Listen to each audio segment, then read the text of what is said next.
और भारी संख्या में यहाँ पर उपस्थित सभी सम्मान्य अधिवक्ता और उपस्थित भाइयों बहनों, सुशासन की पहली शर्त होती है कानून का राज, और कानून के राज के लिए आवश्यक है कि सुदृढ़ न्याय की व्यवस्था। और सुदृढ़ न्याय की व्यवस्था के आप सभी सम्मानित अधिवक्ता एक साक्षात प्रतिनिधि है, एक वाहक है, और आज इसीलिए गोरखपुर कलेक्ट्रेट और सदर तहसील के अधिवक्ता चैंबर के उद्घाटन कार्यक्रम के अवसर पर मैं आप सबको हृदय से बधाई देता हूं।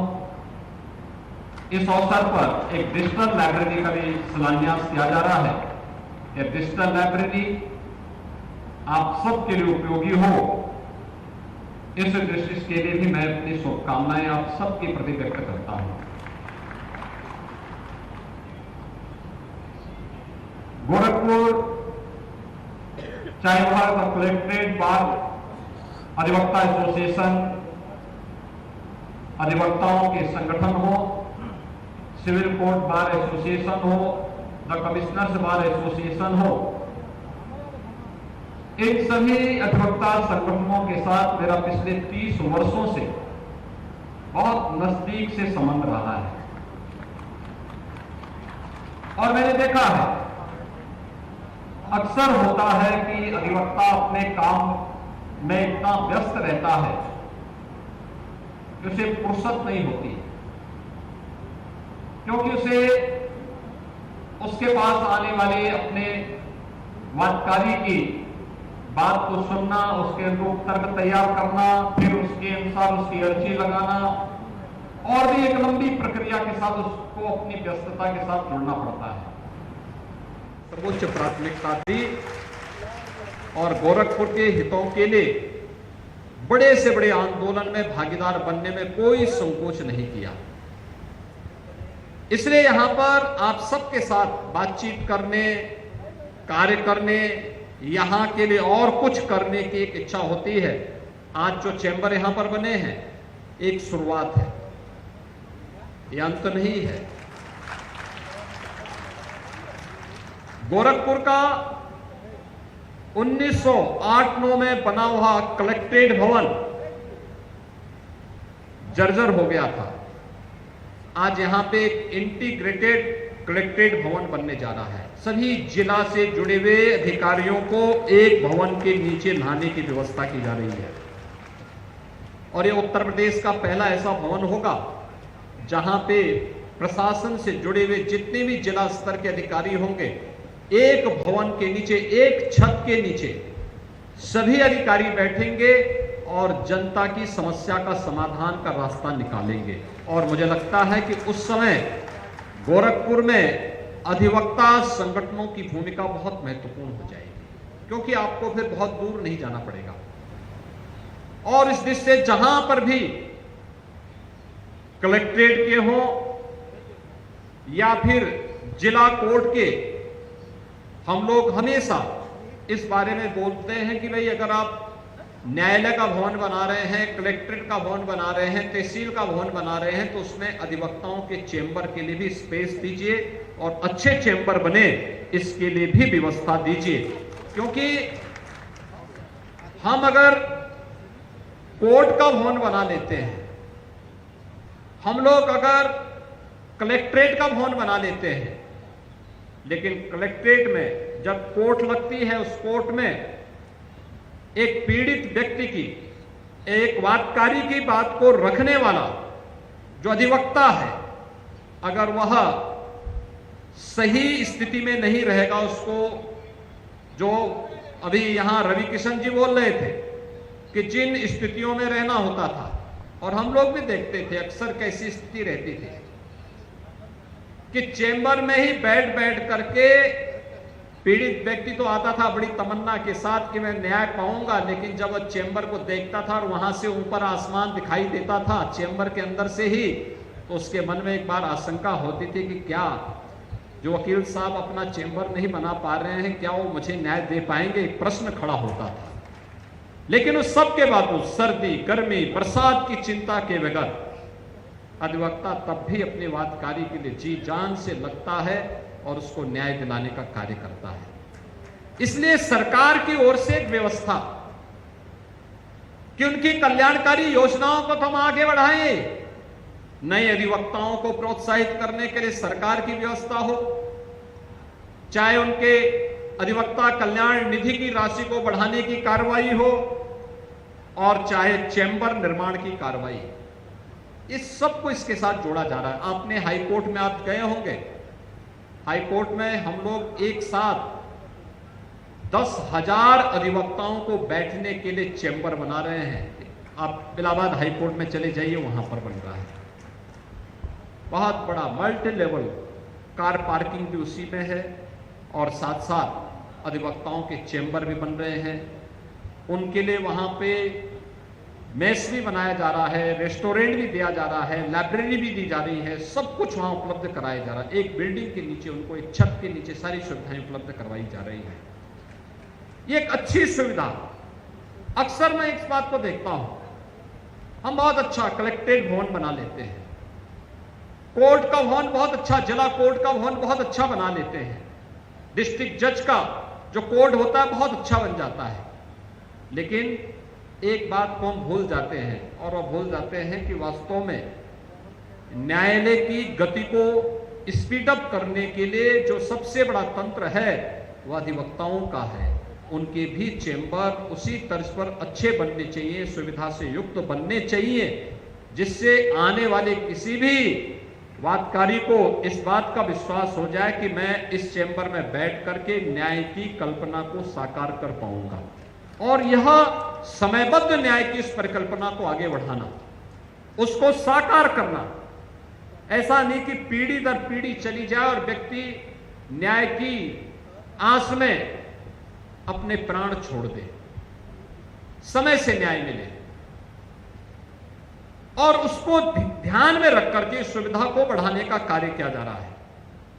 आज प्रदेश भर में, आज गोरखपुर में तो अलग अलग, चाहे वह गोरखपुर में हो, सैजनवा में है, बांसगांव में है, अन्य जगहों पर हम लोग दे रहे हैं पैसा, लेकिन साथ साथ अन्य जगहों में भी जिला कलेक्ट्रेट के जितने भी अधिवक्ता चैम्बर्स हैं उनके लिए भी हम लोगों ने प्रस्ताव मांगे हुए हैं। डिस्ट्रिक्ट कोर्ट जिन जनपदों में नहीं बन पाए हैं उन जनपदों में भी हम बनाने की कार्रवाई को आगे बढ़ा रहे हैं। आज का समय आ चुका है जब यहां पर आज हम लोगों को तकनीक के साथ जुड़ना ही पड़ेगा, क्योंकि जितना हम तकनीक से युक्त होंगे उतना ही हम अपने साथ आने वाले किसी भी पीड़ित व्यक्ति को उतनी सुविधाजनक ढंग से न्याय दिलाने में भी सफल होंगे। और आज वही प्रक्रिया सरकार ने अपनाना प्रारंभ किया है।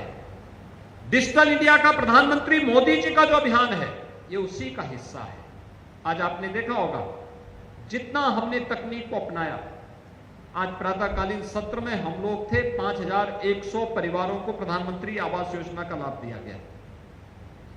एक क्लिक से एक बटन दबाया, 51 करोड़ 52 लाख रुपए उनके खाते में चला गया। बीच में किसी आदमी की आवश्यकता नहीं पड़ी, एक क्लिक से, बीच में कोई मध्यस्थ नहीं, और जो लाभार्थी है उसके खाते में पैसा पहुंच गया। तकनीक अधिक से अधिक हम अपनाएं और डिजिटल लाइब्रेरी भी उसी दिशा से आज आपको उपलब्ध कराई जा रही है। अभी यहां बताया गया कि 100 साल 109 साल पुरानी लाइब्रेरी बिल्डिंग यहां पर आज भी मौजूद है, और मैं चाहूंगा यहां के जिलाधिकारी और यहां के अधिकारीगण उसका भी एक प्रस्ताव बना करके भेजें, और अच्छी लाइब्रेरी बननी चाहिए। वास्तव में लाइब्रेरी हम सबको एक नया संदेश देती है। लाइब्रेरी हम सबको ज्ञान से समृद्ध करती है, परिपूर्ण करती है, और एक अच्छी समृद्ध लाइब्रेरी के लिए हम लोगों को अपने स्तर पर भी प्रयास करना चाहिए। सरकार इसमें सहयोग करेगी, उसका डिजिटलीकरण करेगी। इस दिशा में सरकार के प्रयास आगे बढ़ चुके हैं। आज हमने डिजिटल लाइब्रेरी के लिए भी 1.25 करोड़ रुपए अलग से भी दिए हैं। लेकिन इन सभी लाइब्रेरी को अगर हम डिजिटल फॉर्म में भी सुरक्षित रखेंगे तो आने वाले समय में कई वर्षों तक, जैसे 100 वर्षों की विरासत, 109 वर्ष की विरासत गोरखपुर कलेक्ट्रेट की लाइब्रेरी भवन आज भी आपके पास है, ऐसे ही आने वाली पीढ़ी के सामने, जब आप आने वाले समय में आपकी चौथी 5वीं पीढ़ी यहां पर कभी प्रैक्टिस करने के लिए आएगी तो उनके सामने आपकी स्मृतियां उस रूप में बनी रहेंगी। जब लाइब्रेरी को देखेंगे, लाइब्रेरी भवन में नाम को देखेंगे, लाइब्रेरी में पुस्तकों को देखेंगे, लाइब्रेरी की पुस्तकों के डिजिटल फॉर्म को देखेंगे तो उनकी स्मृतियां ताजा होती हुई दिखाई देंगी। और कहीं से भी वो वहां की पुस्तकों को देख सकते हैं, कहीं भी बैठ करके। ऐसा भी नहीं कि उनको यहीं पे आके बैठना है, अपने घर में बैठ करके भी देख सकते हैं क्या है यहाँ की लाइब्रेरी में, कितना मटेरियल है, कितनी समृद्ध है। उस दिशा में हमारा प्रयास, और इसलिए भाइयों बहनों हम सबको इस बारे में तैयारी करनी चाहिए। गोरखपुर का यहाँ पर कलेक्ट्रेट का नया भवन बनने जा रहा है। आप सोचिए, पुराने भवन ने 100 साल से अधिक समय तक गोरखपुर के लोगों को न्याय दिया है। आज हम गोरखपुर के नए कलेक्ट्रेट भवन की तैयारी कर रहे हैं। उसकी डिजाइन तैयार हो रही है, उसकी डीपीआर तैयार हो रही है, और डिजाइन और डीपीआर तैयार होने के बाद जैसे वो हमारे पास आएगी हम लोग तत्काल उसको सैंक्शन करेंगे और फिर यहाँ पे इसका कार्य भी एक समयबद्ध तरीके से आगे बढ़ा करके आने वाले 100 साल से अधिक समय के लिए एक अत्याधुनिक इंटीग्रेटेड कलेक्ट्रेट भवन हम देंगे, जहां पर जिलाधिकारी और वरिष्ठ पुलिस अधीक्षक ही नहीं बल्कि जिले के सभी अधिकारियों को बैठक करने, उनके लिए ऑडिटोरियम की सुविधा, उनके लिए वहां पर अलग अलग जगह पर कॉन्फ्रेंस रूम की व्यवस्था, वीडियो कॉन्फ्रेंसिंग की सुविधा और कैंटीन की व्यवस्था, सब कुछ उस भवन के अंदर। पार्किंग की स्पेस भी उसमें पर्याप्त मात्रा में रहेगी। आज जब यहां पर हम लोग आए हैं, यहां पर जो भवन पुराना भवन था, उस भवन के पास एक नया भवन बनेगा। अब याद करिए, यहीं पे इसी स्थान पर रह करके हम लोग गोरखपुर की समस्याओं को लेकर के भाषण क्या करते थे, बड़े बड़े आंदोलन करते थे, पद यात्राएं निकालते थे, कभी बिजली की समस्या को लेकर के, कभी इंसेफ्लाइटिस की समस्या को लेकर के, कभी गोरखपुर के जल जमाव की समस्या को लेकर के, कभी गोरखपुर की जाम की समस्या को लेकर के, कभी गोरखपुर से जुड़ी हुई स्वास्थ्य की सुविधा को लेकर के, कभी फर्टिलाइजर की समस्या को लेकर के, कभी एम्स की मांग को लेकर के। आज आप देख रहे होंगे एम्स गोरखपुर का चालू हो चुका है, फर्टिलाइजर चालू हो गया है, बीआरडी मेडिकल कॉलेज एक नई आभा के साथ स्वास्थ्य का बेहतरीन केंद्र बनकर के उभरा है। पहले पूर्वी उत्तर प्रदेश में मात्र एक मेडिकल कॉलेज था गोरखपुर में। आज देवरिया में देवराह बाबा के नाम पर हम लोगों ने मेडिकल कॉलेज बना दिया। कुशीनगर में मेडिकल कॉलेज का निर्माण हो रहा है, महाराजगंज में मेडिकल कॉलेज का निर्माण हो रहा है, सिद्धार्थनगर में मेडिकल कॉलेज का निर्माण हो चुका है, बस्ती में मेडिकल कॉलेज का निर्माण हो चुका है। महर्षि वशिष्ठ के नाम पर हम लोगों ने मेडिकल कॉलेज का नामकरण बस्ती में किया है। बलरामपुर में मेडिकल कॉलेज का निर्माण कार्य चल रहा है, गोंडा में मेडिकल कॉलेज का निर्माण चल रहा है, बहराइच में मेडिकल कॉलेज बन चुका है। यानी ये एक नई विकास की प्रक्रिया है।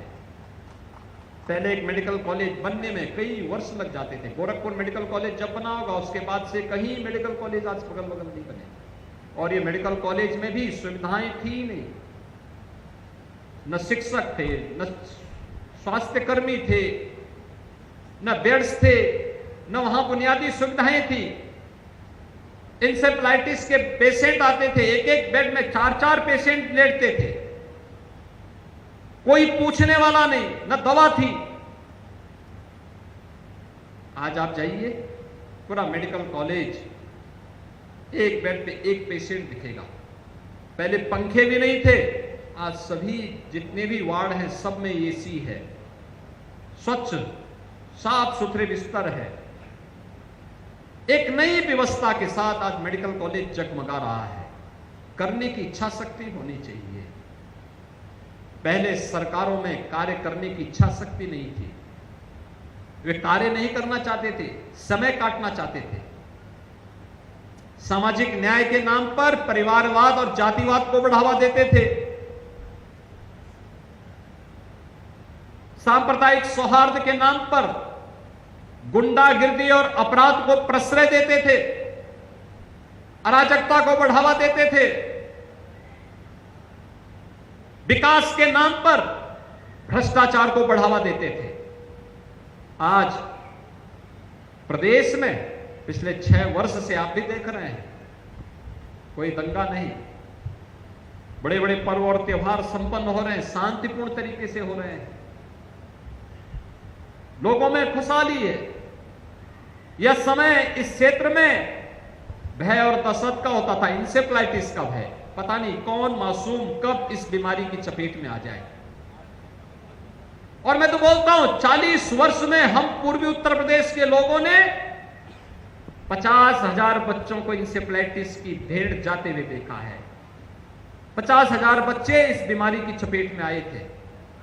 और भाइयों बहनों, आज इंसेफ्लाइटिस की बीमारी पूरी तरह समाप्त हो चुकी है।